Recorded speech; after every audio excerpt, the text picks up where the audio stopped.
Hello and welcome along to the Rugby Pod. Big Jim and Goody are here as usual. How's your week been, boys? Yeah, not bad. Not bad, eh, Jim? How's yours? Long and winding road that leads to Saracens and then back to Scotland. The idea of it was great. I drove down to Allianz Park for Channel 4. The idea was great at first. Get out of the house. Mate, the idea of what? Driving from Edinburgh to London? Yeah. Who's ever thought that's a great idea? People with kids. Because there was no kids. And I drove down there with no kids and podcasts and music and silence. One bad thing, though, I had to drive the family wagon down. So for the millions of people that saw me driving and thought, why the hell is he driving that shitmobile? I apologise. The Land Rover Discovery's got too many miles on it. I went down the Humble route and it wasn't that comfy 7 hours in coming back up. Tell the bat that.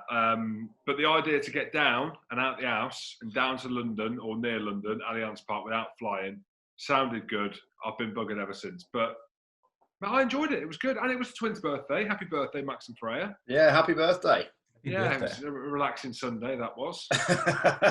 So let's just clear it up. You set out Friday, and I knew something was going on because Friday I was just with the missus and the kids, take them out. We took them trampolining, and then we took them swimming. And Jim's phoned me about 3 times. He's like, "What are you doing?" I'm like, "Mate, I've just spoke to you about half an hour ago. We're now going swimming." So what are you doing? He's like, "Mate, I'm in the car for the next 7, possibly 8, possibly 9 hours driving from Edinburgh down to Allianz Park for the game tomorrow." I'm like, "Mate, why didn't you just fly?" He's like, "I just wanted a long journey on my own." But what you didn't think about, Jim, you could have just got an early flight and said that's what Channel 4 had booked you, and then spent loads of time on your own in a hotel, you know, a long hot soapy bath. You know, Tom Vondell could have come round with his bzzz, and, you know, you could have had a much better time than sitting for 8 hours with your knees around your ears, driving your, what was it? It's a Ford Galaxy for reference, just to let you know. And now you've been moaning non-stop how bad your back is. Your back is fucked. But this is the contrast, Goody, right? Now, you've mentioned Tom Vondell letting him into my hotel room. I don't even know if that's allowed, one. True. Secondly, you're quite happy to go on holiday and go on flights, go indoors swimming, indoors trampolining.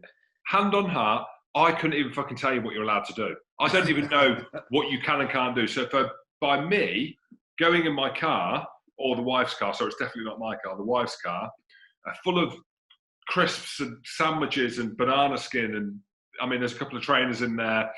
Mate, there's even pants in there and nappies. I mean, you name it, it's in the car. What, the missus' pants or yours? Probably, mate, they could well have been. I don't even know. I don't even know they were in a ball.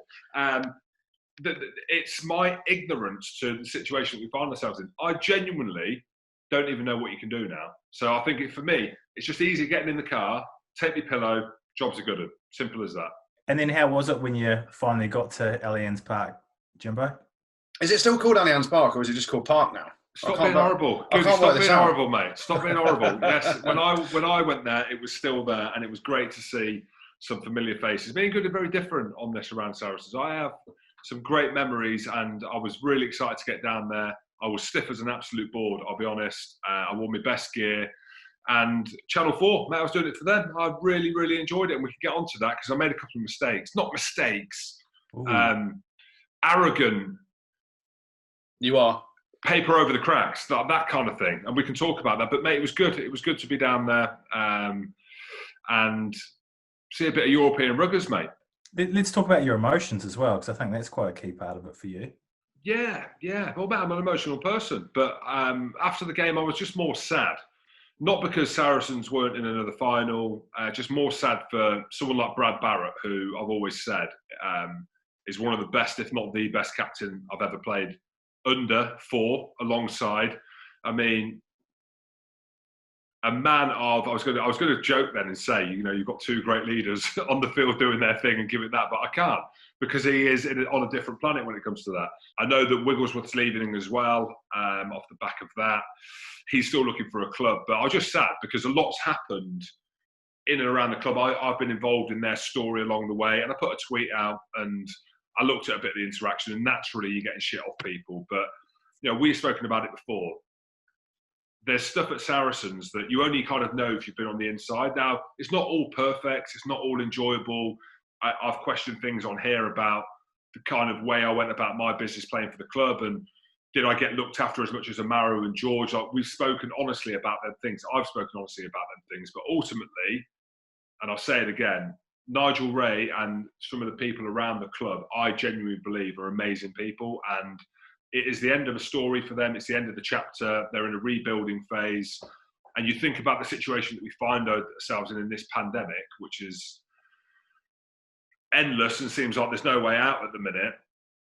A club owner like Nigel Ray and many of the club owners, but in business and stuff like that, the amount of money they would have lost during the pandemic, but the fine that they had as well, they're going to be playing in the Championship. There's no money being made there from their initial investment. And yes, they've been punished. I don't want to go into too much detail about that. I'm just a little bit sad, that's all. But there's also a part of me that's really proud that I've been a part of that. Book 1, 2 or 3, whichever book you want to call it. Goody was potentially part of one of the books, if they want to call it that. I mean, it was a dirty book, not a rude one. But they weren't in a good place, were they, Goody, when you were there at the start? And they've obviously changed a lot of things. And that's all. I mean, you know, ultimately, I walked out, and it was like the end of a movie. I walked out of Allianz Park, people were screaming my name, come back, Big Jim. And I won't. I can't.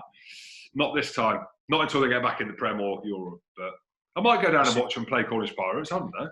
So you're a glory seeker, is what you're saying? You know me. I have to be. Mate, I have to be. Played for Scotland for 10 years. And they weren't far away from actually doing it again, though, were they? Was it just their bench strength, do you think, where they came up short? No shadow of a doubt. 2 major things in that game that changed the course of that game. Lewington, if he scores that, and, you know, a more... I sound harsh saying this, but, you know, had they... I know what you mean. Had they kept someone like Chris Ashton, and you go, you know, you talk about salary cap, if you keep someone... What do you mean? Who's talking about salary cap? He left because he wanted to. Yeah, but I'm just saying, okay, so if you're still breaking the salary cap and you've got an international winger, and Lewington's a good player, but an international winger probably finishes that, it's game over. And then the other thing, the real sad thing, and I thought the big turning point actually, was Saracens was still in the fight when Brad Barrett goes off with concussion. He was effectively carried out on his shield, wasn't he? So he's making a big hit, you know. It was in the 22. He's tackling people with his face again. As soon as he goes off, you know that the defensive linchpin has gone. The leader's gone. You know, Vunipola comes on at 10, good player. They put Good back to fullback. Elliot Daly comes to 13. Don Morris, who I thought was fucking outstanding. He's a brilliant player. He moves to 12. So there's a lot of little changes there. And then ultimately, you know, Finn produces a bit of magic. But the two... Oh, no, it's not magic. Mate, Dan Bigger said that's the easy bit, quote unquote. Oh, the chip. He said that's the easy bit. I looked at him like I just swallowed a testicle. I didn't know what he meant. And he said, but I mean, what a try that was, eh? Yeah. But you think about if Brad had been there, I'm sure there wouldn't have been, you know, he'd have been cajoling people into position to cover the chip space. And just as a talker, you know, I was surprised that space did develop, and, you know, it was an unbelievable bit of play that, you know, Vakatawa nearly dropped it. Bounced off his head, didn't it? Did you see him? He's gone through and it's bouncing everywhere. He gets it back. But the thing about Finn Russell that no one else has really talked about, like Dan Bigger says, the chip, if that's me, I'm looking at the chip and I'm just celebrating going, my God, I've pulled it off. But no, Finn Russell chips it and goes and gets a second touch, which then creates the try because Finn clearly hasn't got the pace to get there because Elliot Daly's coming back. But Imhoff comes up on his outside shoulder and boom, there's the try, and many people were celebrating, weren't they, Jim? Mate, nothing in it though, was there? Nothing in it at all. That was it. So, slippers off to Finn, and I tweeted about it. Mate, a Scotsman's going to win the Champions Cup. A Scotsman or 4 is going to win the Heineken Champions Cup at the weekend. Yes. There's only a few of us that have done it, Andrew. There's only a few of us. There's only a few greats that have done Scots. It. Yeah. But, you know, one question I have got for you though, Jim, you talk about Saracens and they play the way they play. Do you think there'll be a tiny little tinge of what if? Because they didn't play, it was a dull game, let's be honest. It was a bang average game of rugby. You know, Racing looked nervous, passes were going behind players and there were errors and they were trying to force it a little bit, as they do. But Saracens didn't play any rugby either, did they? Well, mate, so you're asking me in hindsight, do they wish they played a bit more? Played a bit more maybe. Mate, I don't think so. I think they did everything right, absolutely everything right, apart from not taking one of the limited opportunities which they knew they were going to get. Yeah. They were going to take it. And that was something, well, you know, mate, in them big games, you don't get many of them, and the very, very best teams and the very, very best players take them. And I don't want to open Lewington up about it. Feels so shit. Yeah. Today after the game and stuff. I genuinely think the ball looked like it bounced up awkwardly off that plastic. Again, I don't know. If it was another player, obviously at his time again, he probably would have kneed it, shinned it, volleyed it. But them opportunities don't come up, and it's one moment. And that was Saracens' moment. They would have won the game, I think, if that would have happened. And then Racing, another day, that might have bounced up into one of the Sarries' hands and, they would have won. But, mate, Racing deserve it. They've been to 2 finals now. They're the kind of team that are in waiting, as it were. They've got some quality players. I'm well happy for Finn. It's a big year for him. And it's going to be a proper final. I keep talking at Racing now. I would like to see Exeter win it. An English club and their kind of backstory, but for me, Racing deserve it as well, I suppose you could argue. Yeah, Exeter just had a little bit too much. It was pretty tight in the other semi-final, but they just had a little bit too much for Toulouse, didn't they?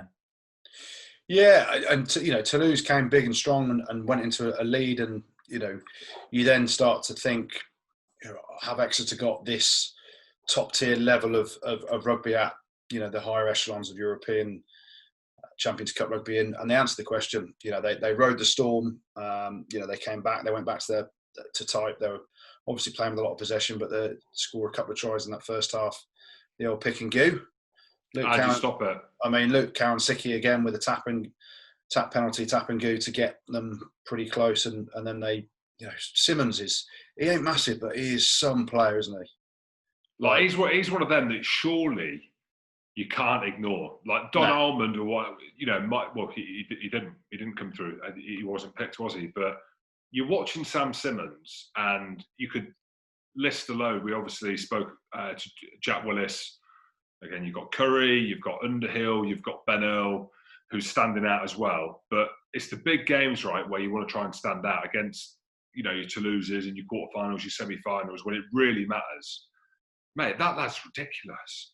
Yeah. Can I ask you something on this, though, Jim? Go on. Because what's changed for you? Because I'll be honest. I know. I've been saying this for quite some time, and you're like, nah, he ain't got it. He ain't got it. No, I didn't say that. I thought that I might have said it. I probably did. I just thought he was missing something. I don't like something, a bit of X Factor or whatever. About 30 kilos, probably. Yeah, well, exactly. There's that. But the big thing, and how tested has he been? Just playing testicles. How testicles has he been? Right. Manscaped clean. That's all I know. But now, mate, it's the big games that matter, doesn't it? This is why Ben Earl will get to see him. Obviously played against Bordeaux, but you're playing in the biggest competition, club competition in the world, and he's standout, as is his brother. Yeah. So, Matt, the Exeter power game. The big question was, and I spoke to Jerome Kano last week for Rugby Pass, was, could Exeter match a team that were physically bigger, if not bigger, and have got star quality across the field in Chesley and Colby, obviously DuPont at 9. Could they match that, and could they rise to it? Mate, I think they won comfortably, to be honest with you. Well, they only really sealed the deal when Simmons scored that worldie of a try. It was about 68, 69 minutes, wasn't it? So they were still in the battle, and that's, top European games, they ain't runaways, are they? The semi-finals, the quarter-finals, they're, neck and neck a lot of the time. And it took fully 80 minutes to see off a proper Toulouse team. And we'll speak to Tony Rowe in a bit about the team, but you look at that Exeter team, they're on the start of a journey, and everyone talks about this journey where they've come from.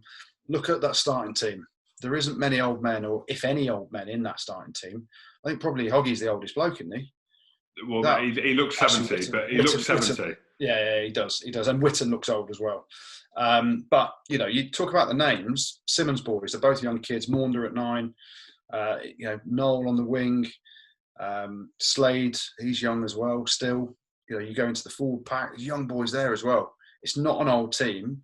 And they've made a European final, and they could set something up here for potentially looking at dynasties of it's their time to try and dominate European rugby for quite some time. Well, we can have a chat now to the man who has been the driving force behind the Chiefs' rise up the leagues and now to the Champions Cup final.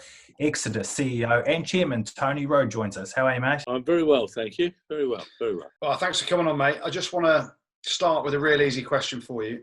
We'll get into the depths of everything that's gone on at Exeter over the last sort of 10, 11 years. But what I want to know is, how did you feel on Sunday morning after sinking hopefully quite a few beers in celebration from the victory on Saturday? Rough. I mean, it was a bit of an anticlimax, as you can imagine, Andy. I mean, you've been in finals or semi-finals like that, and the thing was that it was really fantastic, but only when I went back in the changing room with the lads. You understand? Yeah. And then I had to leave them, and I think somebody had smuggled some beer in disguised as water, and I went back upstairs because we're only allowed a couple of people into the game. My wife was there and that, and then I was feeling a bit lonely, so I buzzed down to Rob Baxter and said, "Look, mate, why don't you come upstairs with the coaches?" Wrong thing to do. I mean, he couldn't because he was going home, but all the coaches then descended on the Baxter suite, drunk as dry. Good. And I yesterday morning, mate, I was a bit of a mess, Well, if you think you were rough yesterday morning, imagine if you make it through the weekend's game. I think it's a huge congratulations. I know you haven't won it yet, but I think the Exeter story, and everyone knows about it now, we can maybe delve a little bit deeper into that. I think what is a real travesty, if we can get into it, is the people that have been along that journey with you for many, many years. The families that are normally at the stadium to enjoy them big moments. I know there's still one more to go, but still making a final of the European Cup is an unbelievable task and an unbelievable place to be as a club. But how difficult it, and we'll talk about the emotions as opposed to the finances. We can talk about that after. But how bittersweet was it to be on the field after with them celebrations, but there's no one there to enjoy it with you at home? It's bittersweet because everybody knows what my ambition, the club's ambition, and Rob's ambition is, and we're within touching distance, so nobody's there to share it. And of course, the way they're televising it now is that when you're sat at home watching the game, you get a bit of an atmosphere because they're dubbing it over the top. But when you're actually in the ground, it is a bit, there's that hollow silence, and it is a shame really, because we got some fantastic supporters at Exeter, and they just couldn't be there on the day. But I don't know. I mean, we just got to be grateful, I suppose, that we're still here, still alive, and we just got to get through this horrible thing, get out the other side. Yes, certainly. One of the things I want to ask you, obviously you're a passionate owner, you're massively integral to how things work at Exeter. On match day, how vocal are you in the stands? Are you a shouter? Are you someone that gets involved? And, because you see the fans, and obviously being the owner yourself now, you're in the stadium. If you're shouting those things, people can probably hear it now, whereas before everyone's shouting stuff. So do you have to be a bit more careful around what you're shouting? Yeah, I mean, we were. I mean, there was on Saturday also. There was half a dozen of us trying to make a noise for 14,000 people, and there was also the subs and the extras on the bench. But yeah. We made as much noise as we could, Andy. I mean, and that's why I needed a lot of medicine afterwards to lubricate the throat, Exeter medicine. One of the other things I think, again, looking at the team and the squad that you've built over the years, is at the end of the match, even before the match, and you watch the team that's put out there, is the amount of local lads and lads from that part of the country are playing. I mean, you must be exceptionally proud. There must be something. I can't think of another team that have that many kind of homegrown players playing for, like, a club out with London or one of the clubs, over in Paris or something like that. And I say that in terms of being a big kind of capital city. Whereas you're in Exeter, it's a long way away from everywhere else, as it were. And you've got all these lads that have grown up together, the same ethos, the same culture, desperate to play for Exeter, and they're there, and you're now in a final. How special is that with these young lads? That is special. That is special. I mean, I when I went in this morning, I always poked my head in a couple of the rooms to see what's around, and in particular there was Dave Ewers, Jack Knoll, and Lucio and Dickie, and there's 3 lads that came through our academy structure, and I've known them since literally they were at school, and yeah, there's a lot of camaraderie there. There's a lot of I know it's an old cliche about the family, but we are family. I mean, and there was a lot of ribbing going on. Just the 4 of us sat there chatting this morning, you know, and Dickie telling Jack that he wasn't a true Cornishman, but I'm not going to tell you why. But I mean, you know, just and we have that. I mean, we got a number of lads that have come through. I think we starting on Saturday. I think there was 9. I'm pretty sure there was 9 starting lads who come through our academy structure, and it's just brilliant because we know them. You know, they know us, and it's got to be our fault if we lose them. If you know what I mean, it's a lot of players are very transient. They you know they pop up here, and then 2 years later they pop up in another club. But I'd like to think that a lot of our homegrown boys are going to stay. And another reason for that is, which you quite rightly said, you know, we're on a bit of a peninsula. We're you know, and it's a lovely place to live. Yeah, unless we do something to upset the boys, unless the coaches upset them, or their ambition is greater than the club's, I don't think we'll lose them. I would like to think we wouldn't lose them, which means that in time you just amass more and more of your homegrown talent. You know, I mean, Rob and I share an ambition to one day see a Premiership team we put on the field of all homegrown players, and we're about 60% the way there at the moment. Yeah, and you mentioned the recruitment and stuff, and we had Jacques Vermeulen on last week. He was brilliant. Yeah. It was a shame, obviously. Yeah, I mean, brilliant. So the selection that you've gone through there in terms of recruitment's great. Johnny and Hoggy, I know them both personally, really good guys. Where does the problem come as a club when these guys start doing really, really well? So when the Simmons boys end up making the step up, which seems inevitable now, especially now you're in the final, because Eddie will want to pick the very best players, and both the Simmons boys deserve that opportunity. The Lion Store's on the horizon, and with that becomes, you know, the dreaded salary increases, and we've seen one of the teams struggling to manage that. How do you manage that?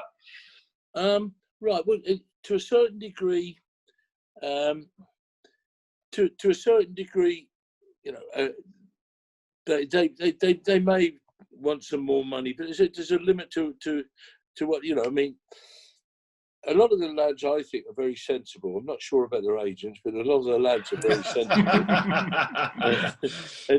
and you know, let me just, you know, I hope Joe and Sam are listening, or not listening. I'm not sure what I'm about to say, but they're local lads. They're Timoth boys.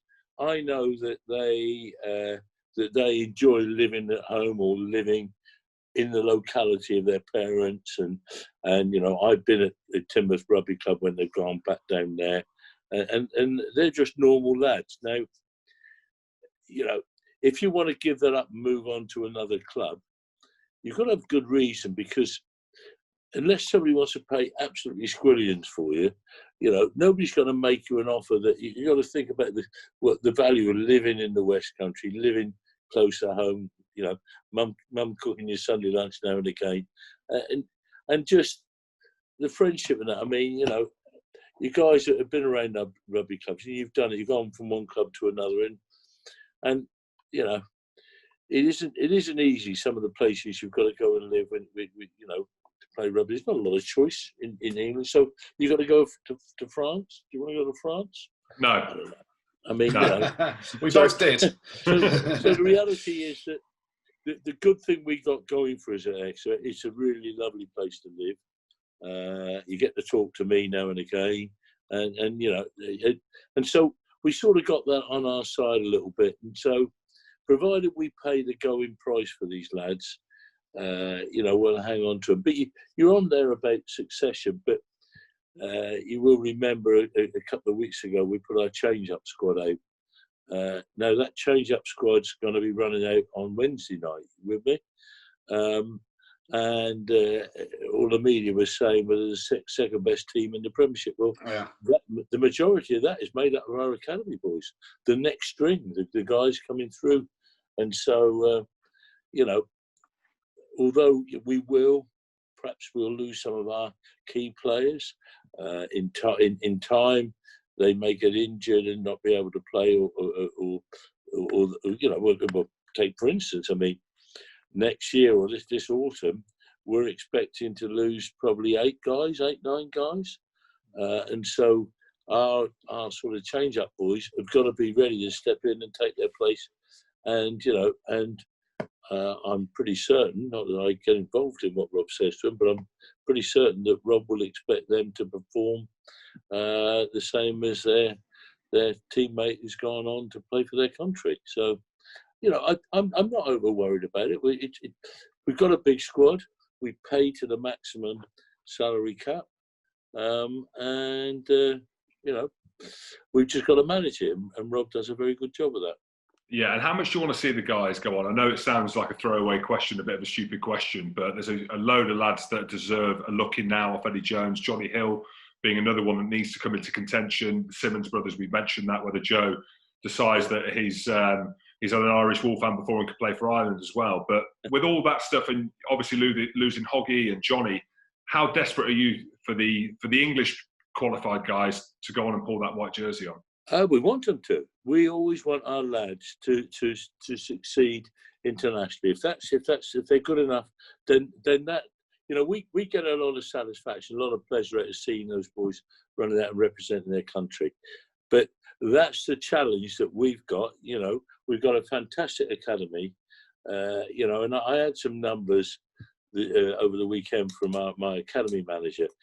Within Devon and Cornwall, because we do the year groups of the boys coming through from the age of 13 plus the women now.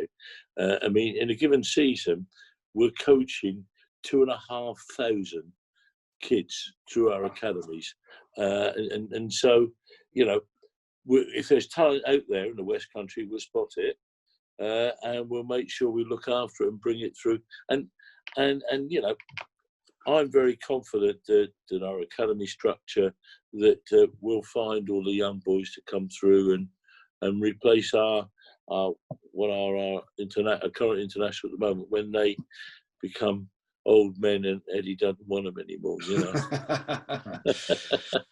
Yeah, that's an amazing stat that I'm sure a lot of clubs will be envious of. But also within that, you mentioned Rob there a lot. What's your relationship like with Rob?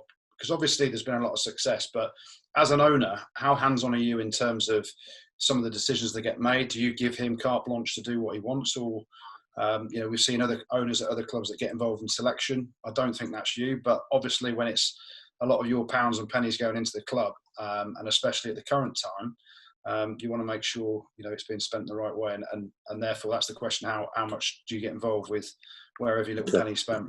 With Rob, I've been at the club since '93. Rob came back from Gloucester in '94. I think he went away in '93 and came back. And I've worked with Rob for 26 years. And when he was captain, and I had to let the Bremner, the coach, go. I talked with Rob then, and I saw in Rob back then, that he had the ability to actually do more than just be a rugby player, and we've just sort of had this working relationship that we don't make set appointments to discuss with each other what we're doing. I think only in the last week he said, what's your views on so and so? And I told him. He said, that's right, I just said that in an interview. So we both think very much the same. We both have similar ambitions for the club, and you probably asked me the question: am I fearful of him leaving the club? No, I'm not. I think in time he may want to. I know his ambition is to be able to not only win the Premiership, but also be director of rugby of a European Championship side. But we're a bit like, we want to be serial winners. Do you understand? Yeah. Don't want to just do it once. Don't want to be we did win it once club. So Yeah, and I let him get on. I mean, I've had a meeting with him today, but that was only because he needed to be involved in the meeting discussing the women's interaction with our own interaction. But I leave him to get on and do the coaching and run all that setup. He discusses some of the stuff around it that I really need to know. A lot of it I don't need to know. And he leaves me to deal with all the commercial side. So I make sure that he has A, the facilities, and B, the money he needs to go out there and get the best out of the lads he's got. So and it works. You know, we get on very well. Generally, we'll go off on our own once a year and have a bit of grub and a few beers together, and then, you know, we just chat about our general relationship, which is great. I mean, I don't have any issues with him. I don't think he has any issues with me. Well, you look like you and Rob together on the field, and naturally, when you're winning games, success it's easier to enjoy it, I'm sure. Just what we've got. He told me off once. He did tell me off a few years ago, on about winning games. He did say to me, it's probably about 15 years ago. It wouldn't have been 15 years ago. He's only been in charge of them years. It was probably 11 years ago. And he said to me, Tony, he said, it's nice of you to come here. The boys love to see you when we win, but they also want to see you when we lose. I said, right, Rob, I'll take it on board. So, you know, you got to be with them through thick and thin. Well, that's more so you can put pressure on them. So if they see the boss coming in, they know it's not good enough. Just what we've got you, Tony, because I know you've been quite vocal around the state of the game at the minute. I know you need to go. I know you've been quite vocal around the state of the game at the minute. Just to our listeners and the millions of viewers that will see this from your perspective, what fucking state is the game in at the minute? I mean, we can't work it out. We don't know where it's going. It's obviously crazy times. I don't want to take away the shine of you guys making the final, because it should be positive and upbeat. But if we're speaking frankly, it's a bit of a mess, isn't it? I mean, where are we as of today?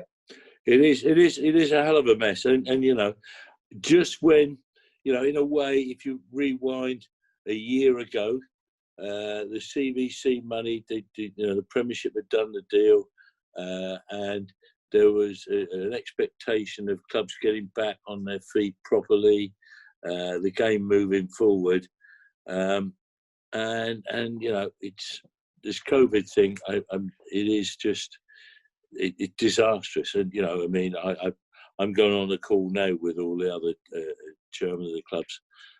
You know, we need the government to help us. You know, as a league, we need the government to help us.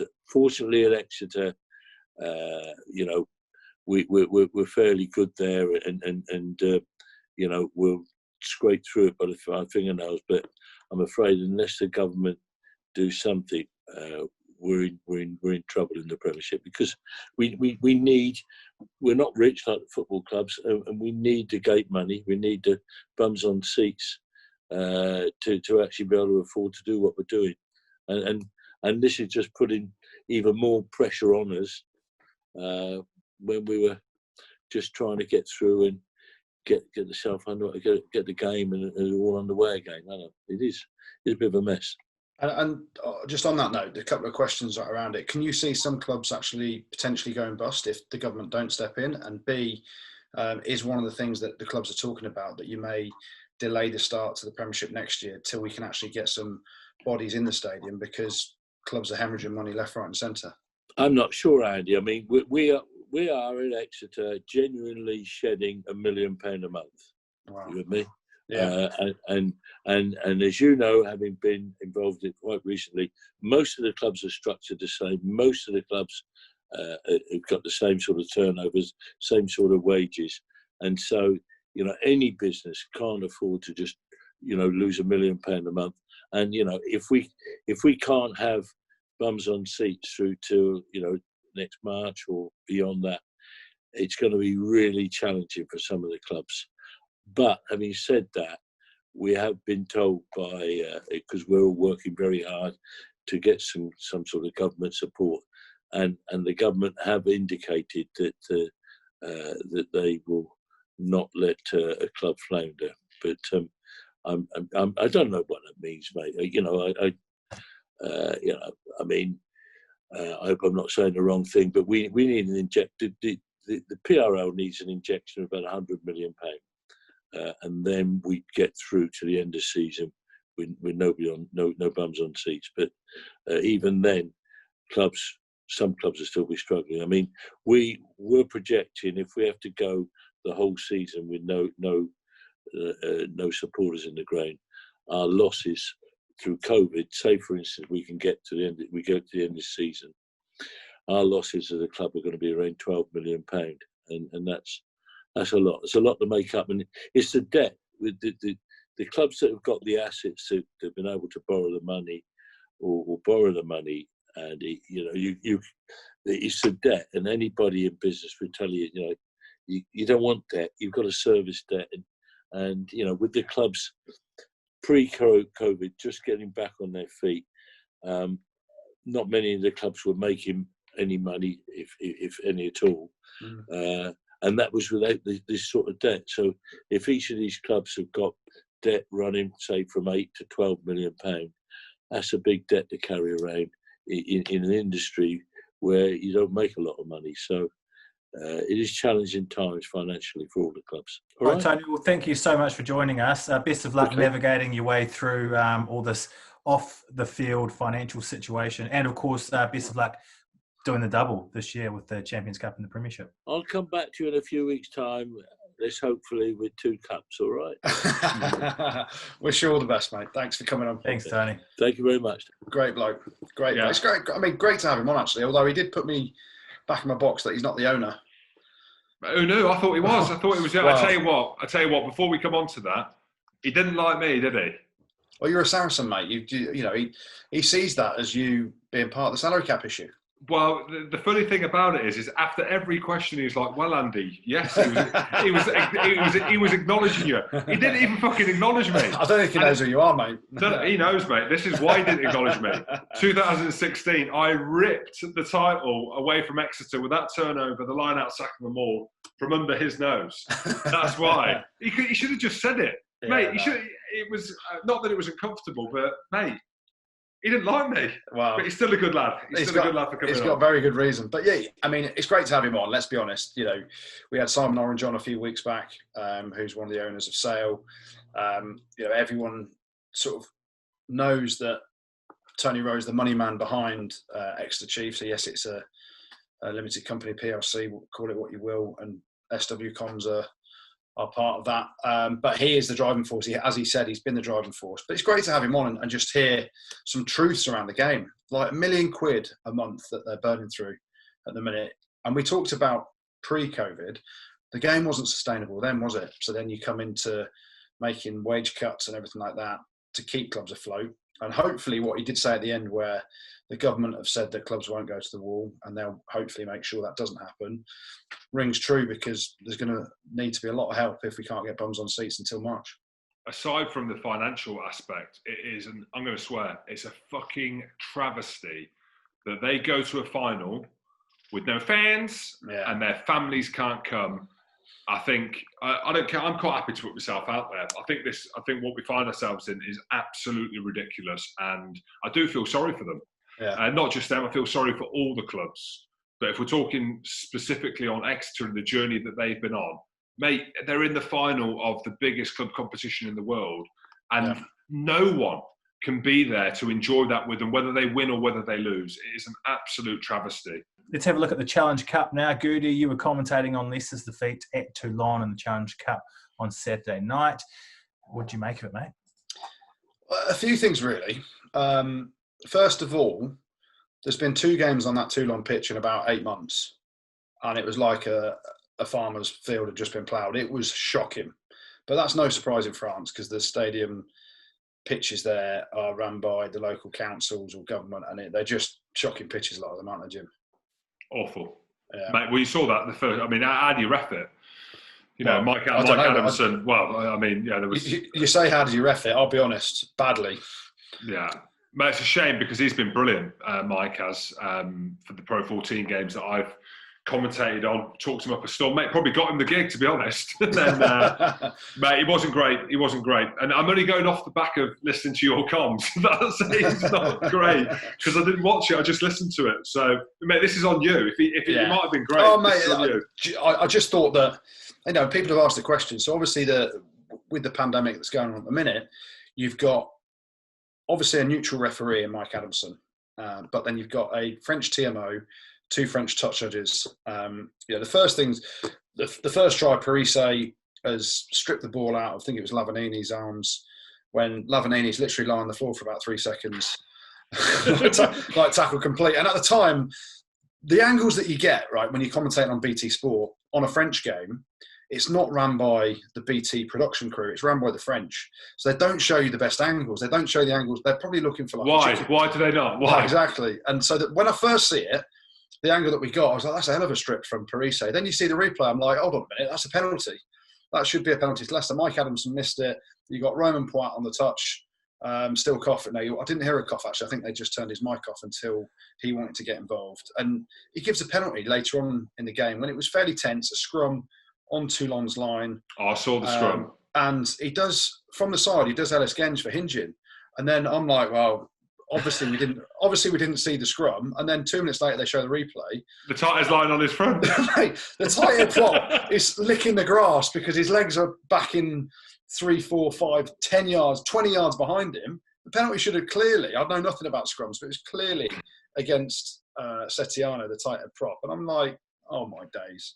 Leicester, first and foremost, you can only look at yourself, right? So, if you make an error or when they get turned over, Murray Marivalu misses a tackle, you can fix that by making the tackle, prevent the try. The counter up for the second try, you could argue they came through the gate. I thought they came through the side. But then, let's be honest, the scramble defence was, I'll just say it, call it for what it is, piss poor. Like, you see some teams that work their arses off, and I don't know whether they just don't respect the defensive coach at Leicester or they don't like the system, but the scramble defence was poor. George Ford hasn't even tried to make the tackle. Dan Cole's got palmed off in his chest, and they're 2 tries down. And then you look at the kicking game. Kicking game was poor. George Ford. It's weird, right? Because he's a quality player, no shadow of a doubt. But sometimes when the shit hits the fan, and like at Leicester, when you're the marquee player, you expect a marquee player to stand up, and he was poor. Leicester fought themselves back into the game just after half-time, 20 points to 14 down. It's an easy 3 points to kick the penalty. George Ford says, no, I'm going to go for the corner, then kicks it dead. It's a momentum killer. Toulon go up the other end, about 5 minutes later, score the try, and it's pretty much game over. So while Leicester didn't deserve to win, they didn't help themselves either, and I think that'll be the frustrating thing. Things conspired against them. The TMO was more worried about George Ford nicking a yard on one penalty kick from the 22-metre line in front of the post to kick for goal than actually let's look for some illegal clearing out or let's look for a strip of the ball. It's just bizarre the way some things didn't get checked, and they canned out a Leicester try at the end. It didn't have any impact on the result, but it's just everything went against Leicester on the evening. Toulon were the better team, but Leicester helped them. It was a real cliffhanger in the other game, though, wasn't it? Bordeaux-Bristol. It's interesting. I'm watching it in the first half, and obviously Bristol's plan was to run it from everywhere to tire out what they thought was a big, cumbersome Bordeaux forward pack and try and tire them out and then run away with it in the second half. And Bordeaux, I think, went into a 13-0 lead. And Bristol were just trying to run everything from their own try line, making errors, getting turned over, and their accuracy wasn't there. And you start thinking, why are they doing this? Why don't they just put boot to ball sometimes? And you think back to when they came back into the Premiership and Pat Lam's first year in charge, they were doing it then, weren't they? Against better teams or against teams that will punish you. And Bordeaux did a little bit. It cost them, but they kept playing in what they believed in, and ultimately they get to the 80th minute. It's 20 points all, goes to extra time. At that point, Bordeaux were absolutely on their knees, on their tits. You're winning. You're winning. And they had a player, one of the front rowers, I think, had to go off for an injury, and so they had to go down to 14 men. It wasn't. Was it uncontested scrums? They had to go down to 14 men because it was an injury, not a HIA. So at that point, you go into extra time. Bristol were fully loaded. They've got a great squad. They were refreshed, energised, and they went on and cruised the extra time. But yeah, Bordeaux, decent team. They stood up well to Bristol, but Bristol the better team of the night. Even though the way they were playing, they ain't going into a Premiership game knockout game against any of the big teams and trying to do that for 80 minutes the way they did it, because they'd lose. I think they'll beat Toulon. But anyway. Hope they do. Where's the game confirmed? I think it's in Aix-en-Provence. Yeah. And I think they're going to have about 50,000 people there, even though you're only allowed 500. And then the Champions Cup final is going to have 3 people in, is it? Yeah. Well, Champions Cup final's here, isn't it? So it might, I know, yeah. The Champions Cup final might actually be at Bristol, I suppose. Bristol. That's where it is. I think it's Ashton Gate. Mate, I can't keep up. I heard it was in Ashton Gate. It could be at BT Murrayfield for all I know. Who knows off the back of it? But Pat Lam said it, and I don't know whether we take credit, Goody, for him coming on the podcast and then being sensational off the back of it and signing some of the best players. He probably signed them before, but let's just say he signed them after. But he said they're going to be better for that performance and going into extra time and going into deep water. So, but I'm happy for Bristol. I'd say they're my second team. They're your second team, are they? Yeah. Behind Exeter. What about Saracens and Always Edinburgh? Hashtag. No, mate, Saracens are in the champ, mate. They're gone, mate. Hashtag Always Edinburgh butchered a quarter-final in Europe last year. And they might as well have said, Ulster, here you go. Here's the final. I don't want it. So, mate, the Pro 14's back and running next week. Who would have thought? Is it already? Yeah, mate, it is. Hashtag Always Edinburgh. There's a bit of drama around that, isn't there? Because all the South African teams are wanting... is it Pro 16 now? What is it? Apparently, but who knows? Well, let's get into your favourite part of the show now, Jim. Do you want to introduce it? It's your favourite feature? Riddle me this, lads. Riddle me that, Carol, wherever you may be. We miss you. Jim will solve it, and I did last week. Will I this week? Let's find out.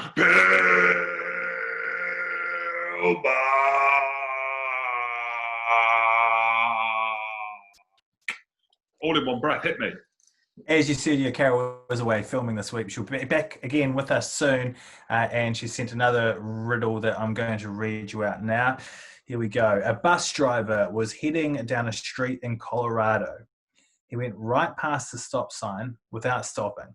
He turned left where there was a no left turn sign.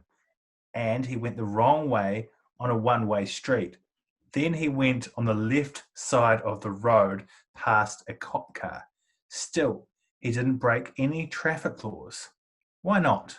Right, so a bus driver called Frankie was heading down a street in Colorado. So I'm doing an arrow down a street. So he's going down the street. In Colorado, you been there, Jim? No, I'd love to. Yeah. I'd love to. Yeah, so would I. So he was heading down the street. He went right past the stop sign without stopping. Right, so hang on, how do I do that? Do I go left or right? I mean, fuck knows. I think it's right. He turned left where there was a no left turn sign, and he went the wrong way on a one-way street. Then he went on the left side of the road past the cop car. Still, he didn't break any traffic laws. Why did he not? It's not as obvious as you think, this one, Jim. A bus driver was heading down a street in Colorado. So Frankie was heading down a street, let's call it St. Mary's Street in Colorado. He ain't getting this, is he, Andy Rowe? No so chance. Colorado, you could drive on the other side of the road. Has that got something to do with it? Nope. Well, it could be anywhere then, couldn't he? Well, he's in Colorado, it says. Or she's in Colorado. But I don't know what the rules are in Colorado. So you might be able to do that. Might be the law that you can do that. Well, that's what it is. It's not. They drive on the right. They're driving the right-hand side of the road there, James. Then he went on the left side of the road past the... Mate, there's too much detail in it. Is he reversing down the street or not? Which makes you think. Is he reversing down the street? Nope. Damn, but you're starting to get on the right lines. I thought that's what it was, and I was going to save it for ages. I was going to build up and say it's because he's reversing, but that isn't it. No. So bus driver headed down the street in Colorado. He went right down past sign without stopping. He turned left. There was no left turn sign. I mean, this guy, old lady, is loose as a goose. And he went the wrong way on a one-way street. He then went on the left side of the road, past the cop car. Still, he didn't break any traffic laws. Why not? So I'll give you a clue, Jim. Is it something to do? Is it only when he gets to the cop car that we're being judged here? That Frankie's being judged? Is she being judged the whole way? Let's just talk about it. So what was the thing you said? Frankie. It's because they were reversing. Yes. Which we said no to. Yeah, she said You're that. starting to think outside the box.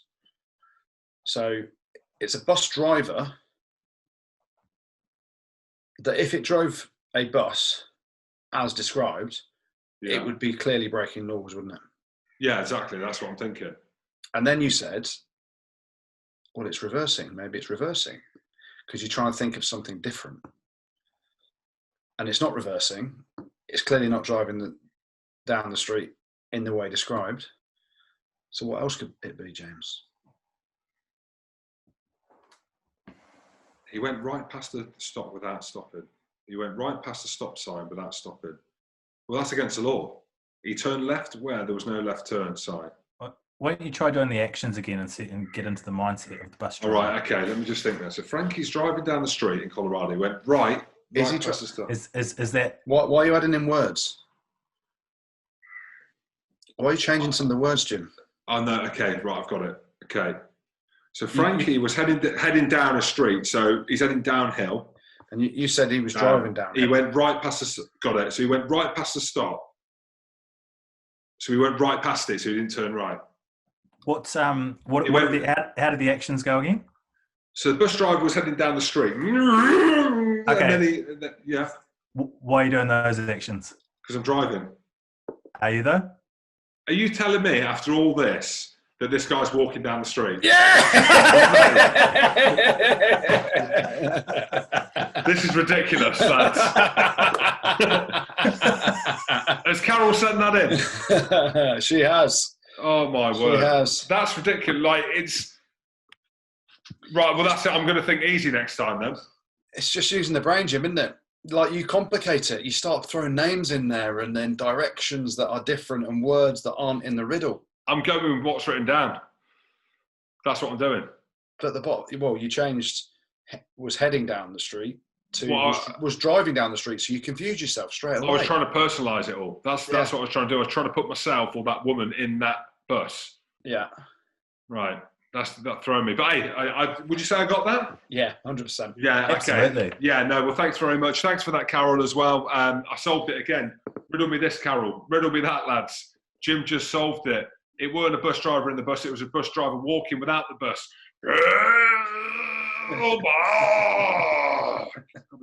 Yes, Gertie, and you've got a shout out to finish off with, don't you? Yeah, I have.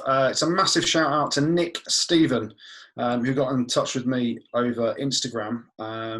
His message read, Andy, I can't explain how much your podcast has helped me during lockdown. I've really struggled with my mental health and having to quit rugby due to concussions. You make me and the millions of listeners feel like they're having a catch up with old friends. For me, the last few months, you've allowed me to keep up to date with the sport I love and feel part of the game again. You, Jim, Vorders and the Weird Fish and producer Tim have been entirely responsible for some happy times recently. I never fail to laugh and smile during your podcast. So a massive shout out to Nick Stephen. We try and put smiles on people's faces. It's nice to hear that we help people through tough times. We're a couple of idiots, aren't we, Jim? Well, expert idiots, I should say. Yes. What I like most about his message, though, was that he put Andy Rowe after Vorders. That's all, mate. I'm happy. And Tim at the end.